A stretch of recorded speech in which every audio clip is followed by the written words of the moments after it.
going to be part 3 of week 13. We're going to be just talking about a couple more concepts that I wanted to cover from last week that I didn't have time to talk about as we were covering classes and objects. So the this pointer, you may have used this in Java. I know you guys said earlier you did.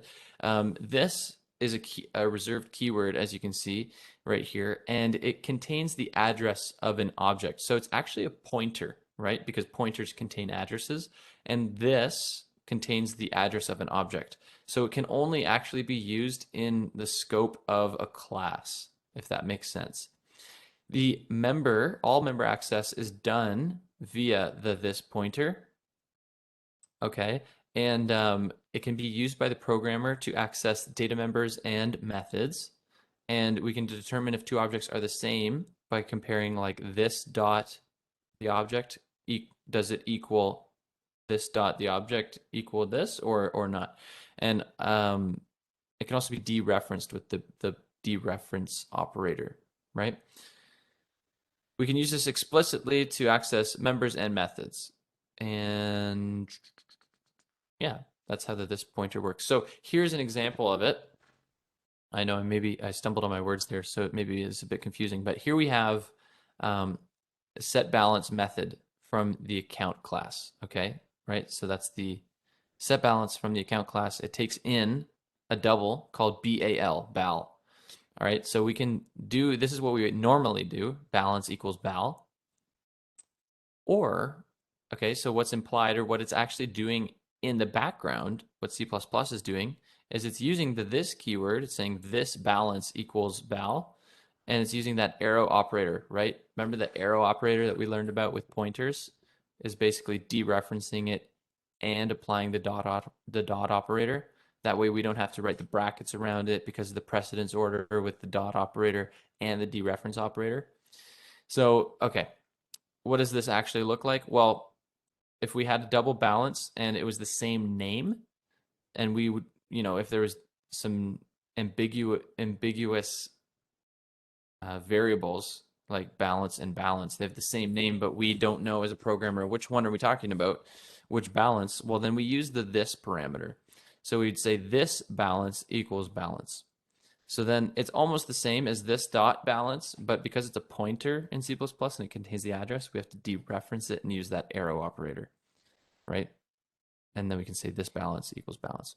Now it's unambiguous. We know which one we're talking about. So we're talking about the balance from this class account equals the balance that was passed in to the function. Cool. I also mentioned last week friends of a class. And I asked if you guys had ever heard of friends of a class, and you, I don't think have. It's kind of something that's unique to C++, and it's pretty interesting. You can decide for yourself which side of the fence you sit on with this topic, but it's actually pretty controversial in C++. The controversy here that I'm talking about is encapsulation.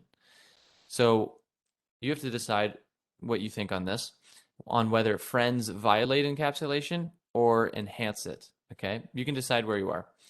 Friends are indeed part of the C++ language, and it's important to understand them here. So what is a friend of a class? Well, a friend of a class is a function. A friend of a class is a function or another class that has access to private class members, okay? And that other function or class is not a member of the class that it's accessing. So that's what a friend is, okay? And then we know obviously what functions and classes are, but you can have a friend can be either a function or a class, okay?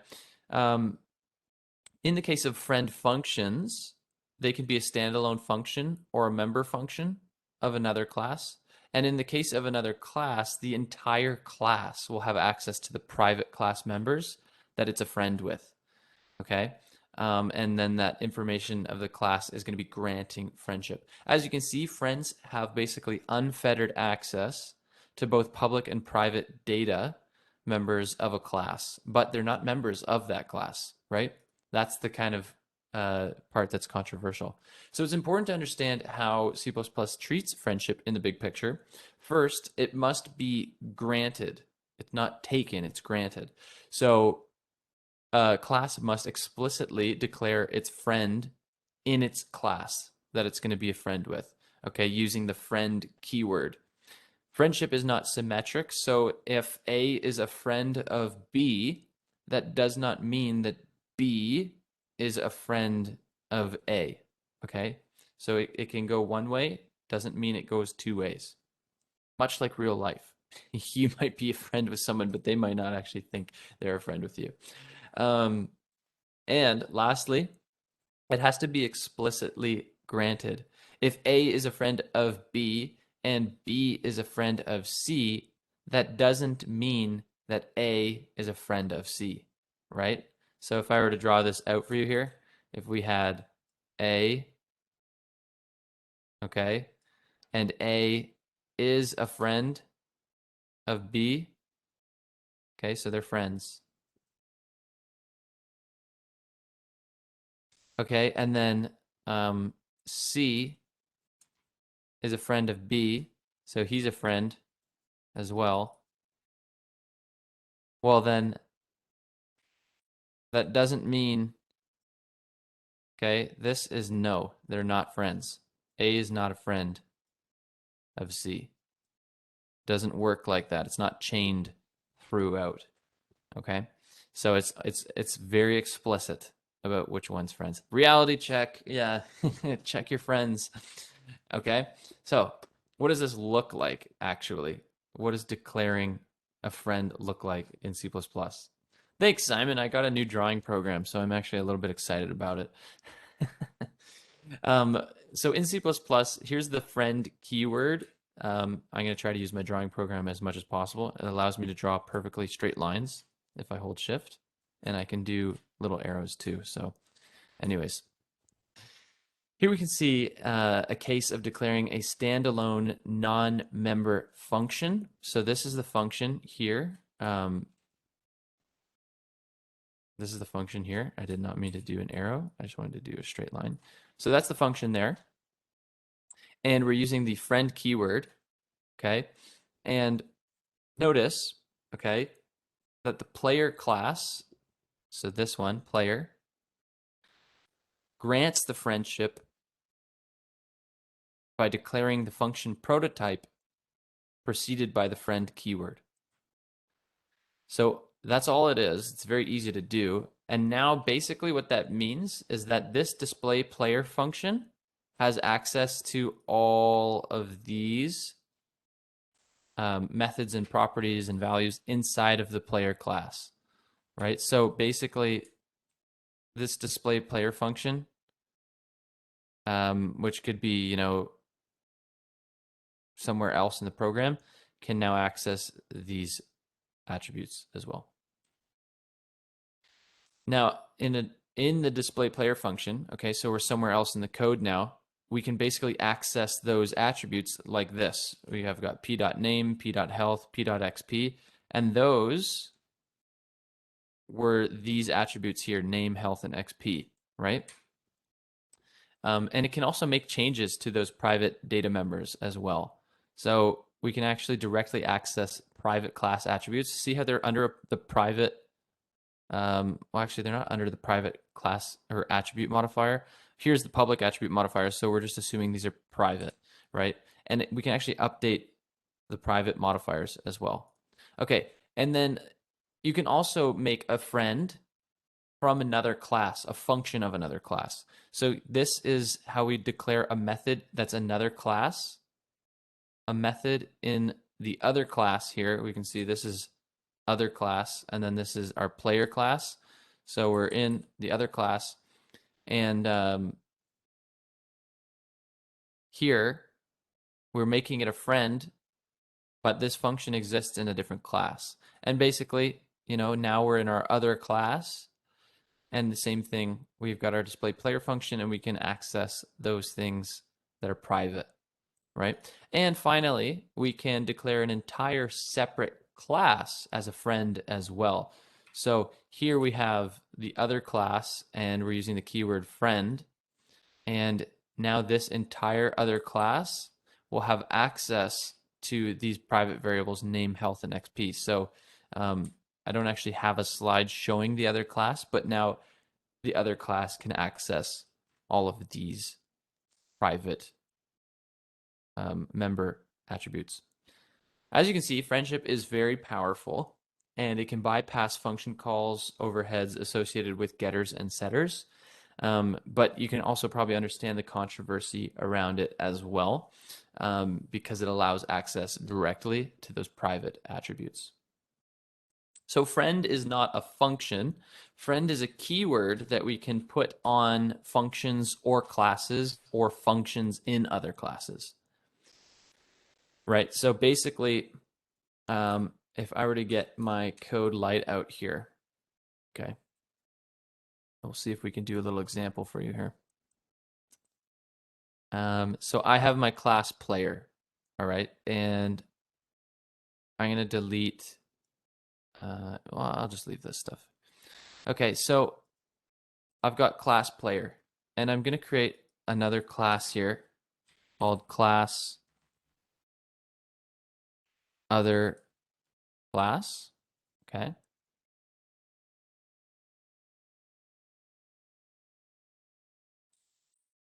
Why can't I type that? There we go. So I'm creating another class, and inside of this other class, I'm just going to create another method, public,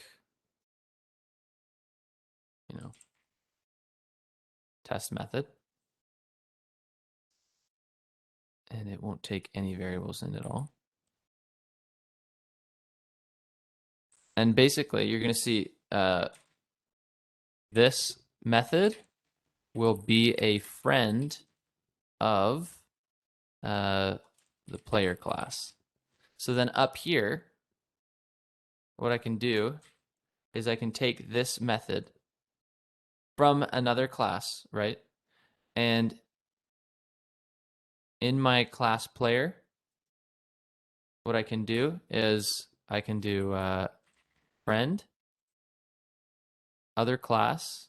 Oops, where'd it go?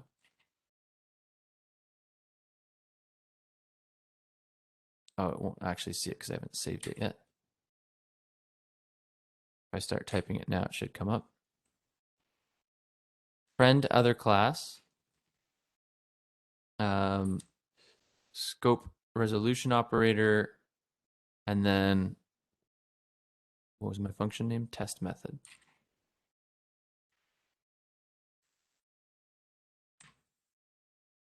I believe I declared that correctly. Let me just double check. So class player.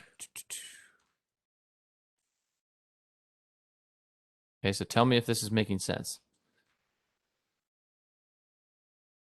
So keyword friend is always in private. That's what I'm just trying to figure out here, because in my PowerPoint, I don't have it in there. So let's just see here.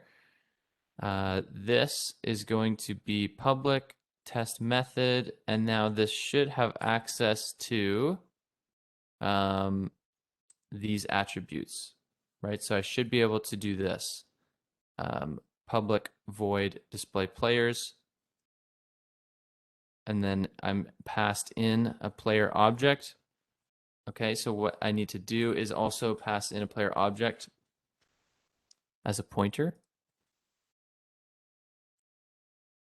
So this will give me something that I can actually modify. And under the public access modifier, what we can do is just take this.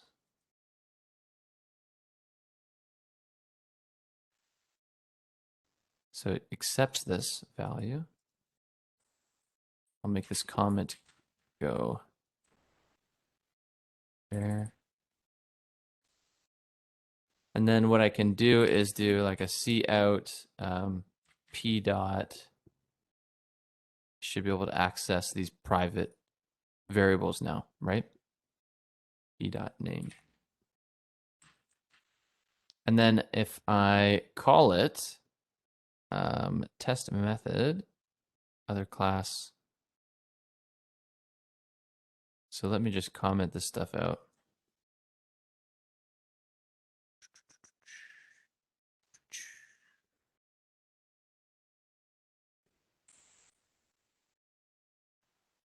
So I'm going to make player p. How do I want to initialize him? We're going to give him name, health, and XP. Player P. Which one do we want? Name, health, XP. Name. What was his name? Ben. Health 100 and XP 1000. Cool.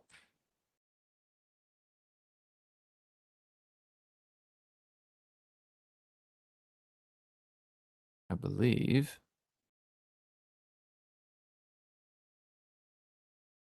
to give him a name, player P, like this. Okay. Now, when I make my other class, I'll call it other class like this, and I call other class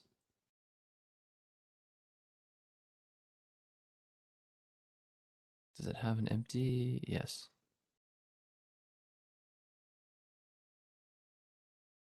Other class dot test method, and I pass it P. Well, now I'm passing in Ben 100 and 1000 as an object into this player object here, and I should be able to access p.name, and it should print out p.name because test method is a friend here of player class. So we'll test it. I don't know if I have to put it outside the yes, I do have to put it outside of the private. So I think that's what you were talking about, Mila. There.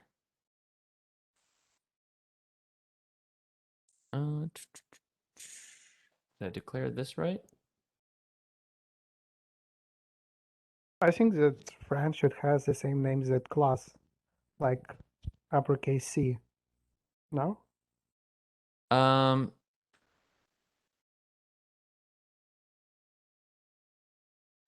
I think I just need to actually. Oh, that's why. There we go. I need to actually define this the same way. Test method,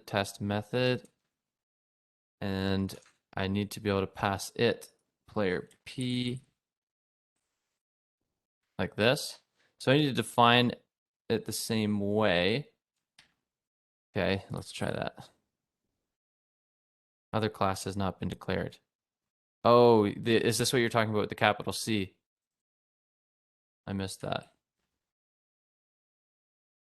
Other class has not been declared. I have another class right here. Doesn't like that. Oh, because I'm missing my semicolon.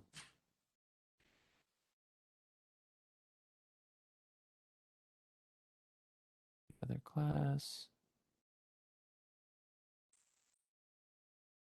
Thought it was because I was missing my semicolon.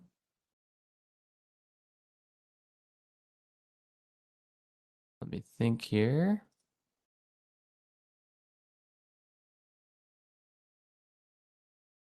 If you see what I'm missing, it could just be something very simple, like another semicolon somewhere.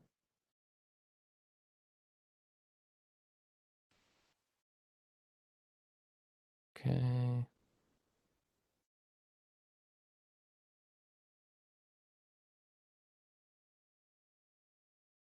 Class, other class. Maybe I have to define the other class on top of it. Sometimes C++ needs the other class to exist first. Okay, and then player is not declared.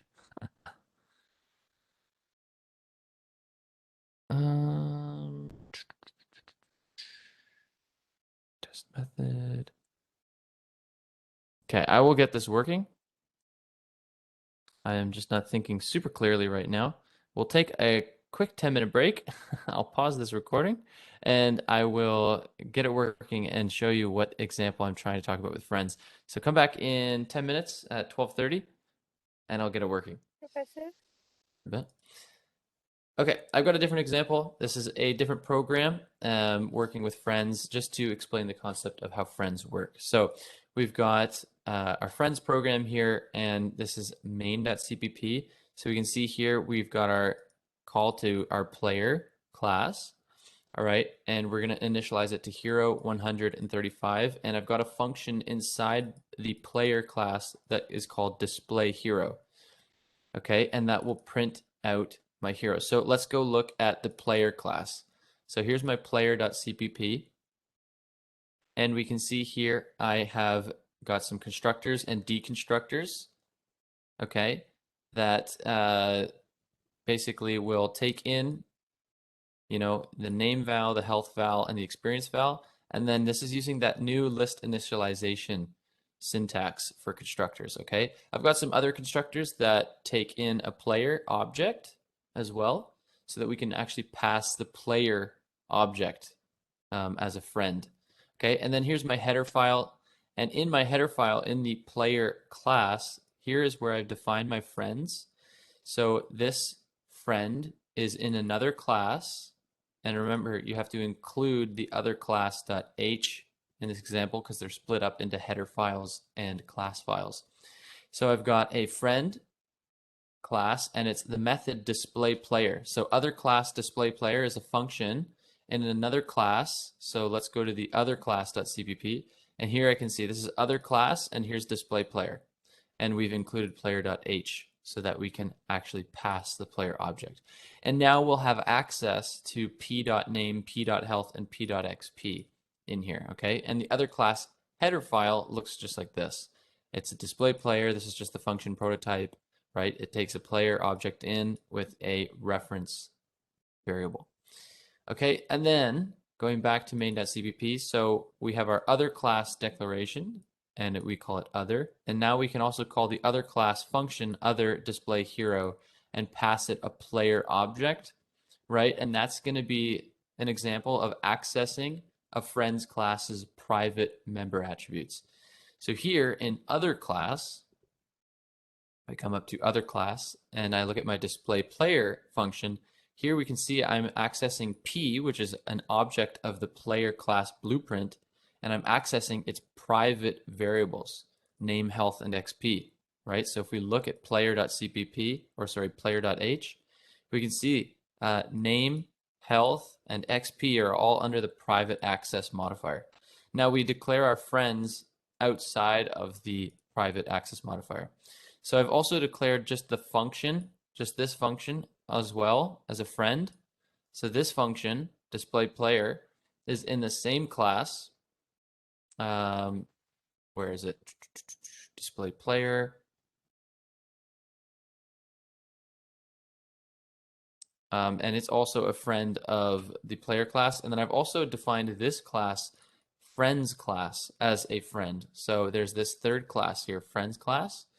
And it has another function called display player in it. And this is just showing you an example that an entire class can be friends with another class. Okay? All right. So if we run it, and here's where the friend class is going to have access to the private member attributes. So if we run this, we will see what's printed out to the console is we have access to display hero from our friend, or sorry, from our player class here. So if we go to player.h, we can see the display hero function. It returns, where is it? Display hero, display player, sorry, is right here. This is part of main, and it's returning the name, the health, and the XP. So that's what we got. We got the name, the health, and the XP. Then we called the other class.displayPlayer function. So in other class.cpp, we can see we've now accessed as a friend private member attributes, name, health, and XP. And here we can see our name, our health, and our XP. And then our last example here is an entire class that's a friend. So here we have friend class, which is defined over here. This is friend class. And we have two functions in it, one called set hero name and display hero or display player. So set hero name, what that does is it takes in the player object and it also takes in a name, right, or a string, and it updates p.name, which is our private member, to the name that we passed in. Well, the name we passed in is superhero. So we can see here it prints out superhero. And that's important because friends actually allow us to also update and modify these private attributes, not only access them, right? So just because they're private doesn't mean they're read-only. We can also change them. And then we also just do display player, and we can see the rest right here. Cool. So that is an example of that. I can post this if you found this helpful for how to understand what a friend is, but we'll just kind of continue on from the PowerPoint. So member functions, another class. All right, so another concept that I touched on last week that I just want to introduce and see what experience you guys have with is inheritance. Have you guys used inheritance before? Let's see if I can open up my chat here. You have used inheritance. Okay, cool. In Java or okay, so you understand it probably pretty well. Have you used it much? You inherit from the parent class.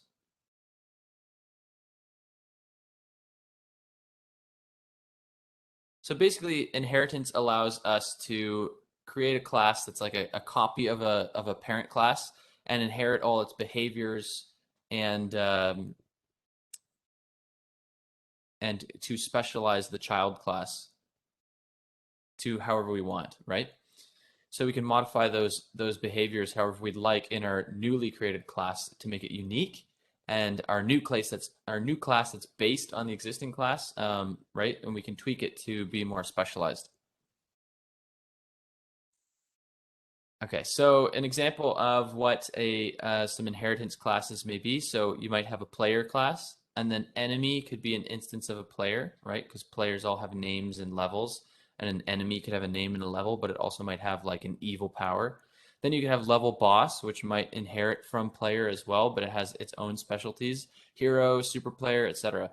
Same can be applied to concepts like banking, right? So you have a general account class that has all the different accounts settings, like balance, deposit, withdraw. And then you have a savings account, which might have a specialized deposit method or an interest rate. And then you might have a checking account that inherits all of those default methods from account, but it also has a minimum balance fee or a per checking account fee. And then you might have a trust account that has a different interest rate than the savings account, right? You know, you could inherit from a shape class, and a line could inherit attributes from shape, but then you could specialize it so it's 2 points, whereas an oval might be, or a square might be 4 points, right? Person can go into employee, student, faculty.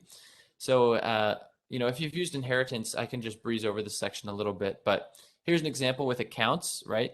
So a general account class might have several attributes like balance, deposit, withdraw. And then with our savings account, we inherit all of these. You can see them bolded here, balance, deposit, withdraw. But we might also have it be a little bit different, the withdraw behavior, right? So we might modify that withdraw behavior. And then it might also have an interest rate. A checking account will have the same 3 as before, but now it has a minimum balance and a checking fee. And then a trust account might have a different withdraw function and a different interest rate. Maybe it's 10% rather than 3% up here. Okay, so what would this actually look like in C++ code? Well, what we can do here is we can create, without inheritance, what we could do is we could create 4 classes, right, that are all separate from each other, and we could create them all custom, like account, savings account, checkings account, trust account, and then we could declare these variables.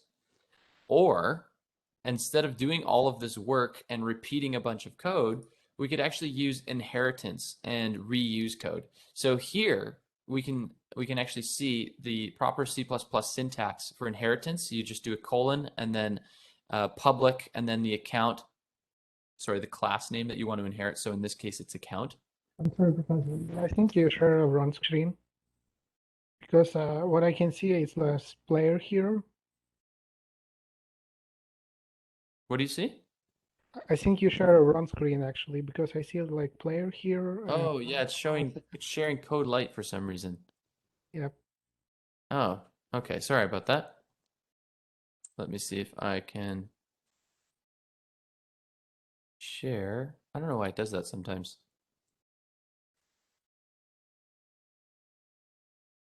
Okay.